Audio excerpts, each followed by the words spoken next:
What if your desires weren't signs of lack, but memories from your higher self? Every wish you've ever had isn't something missing. It's a message from the part of you that already lives that reality. Desire is not struggle. It's the soul reminding you who you are meant to become. Stop chasing your dreams. Feel them. Because the moment you assume the feeling of the wish fulfilled, you no longer seek, you remember. And this is where Neville Goddard invites us to awaken to the sacred nature of desire.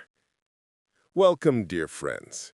In this fourth chapter of The Power of Awareness, we explore how every change in life begins with a change in your concept of self. Desire is the bridge between imagination and creation. It is not proof of absence, it is the seed of manifestation. At the end of this reading, you will find a guided meditation to help you feel your wish fulfilled and embody your ideal self. So take a slow breath and allow the words of Neville Goddard to awaken the memory of the divine being you already are. Let us now begin Chapter 4, Desire. The changes which take place in your life as a result of your changed concept of yourself always appear to the unenlightened to be the result not of a change of your consciousness, but of chance, outer cause, or coincidence. However, the only fate governing your life is the fate determined by your own concepts, your own assumptions. For an assumption, though false, if persisted in, will harden into fact.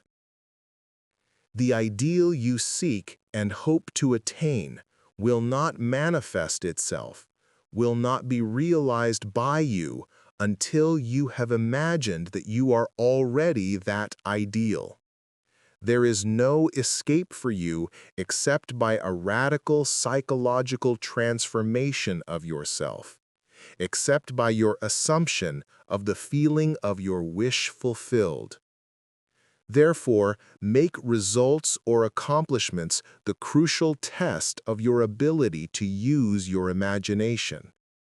Everything depends on your attitude towards yourself.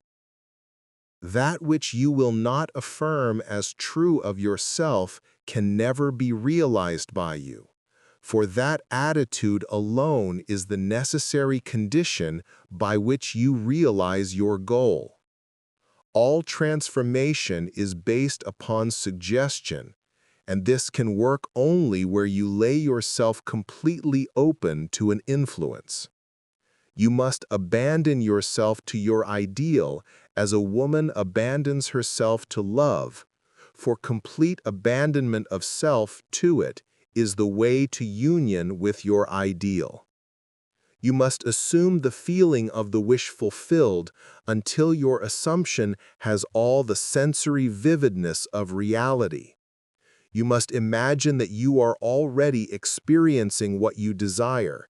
That is, you must assume the feeling of the fulfillment of your desire until you are possessed by it, and this feeling crowds all other ideas out of your consciousness.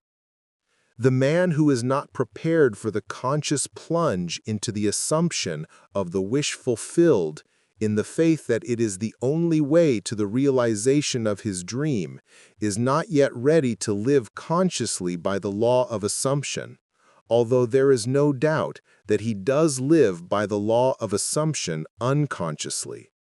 But for you who accept this principle and are ready to live by consciously assuming that your wish is already fulfilled, the adventure of life begins. To reach a higher level of being, you must assume a higher concept of yourself. If you will not imagine yourself as other than what you are, then you remain as you are. For if ye believe not that I am he, ye shall die in your sins.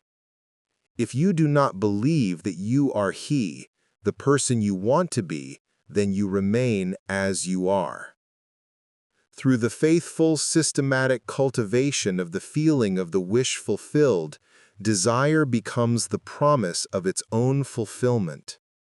The assumption of the feeling of the wish fulfilled makes the future dream a present fact.